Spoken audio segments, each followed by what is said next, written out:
porta parte di un evento assim importante e grande que trata de conexão entre Aruba e Holanda e para mim está um grande para papel princesa como estudante e como representante de Aruba aqui na Holanda de que como está estudando, como está preparando o mês para o futuro e que como lo hace com o meu estudo.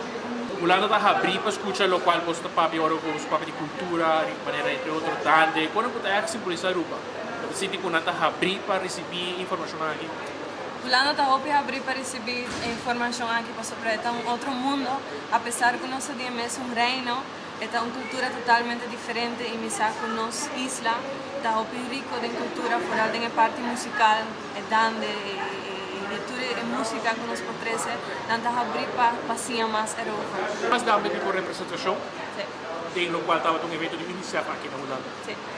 Mi tinha onor di formare parte di evento di UNICEF, onde dati un parte onde na parte di Aruba e di nostra cultura, di dande e também o tocante projeto para guardo assim, aqui mi dati oportunidade de ir a Aruba e estudiante que mais tocante educação musical e com nós parar na Aruba agora que é educação musical.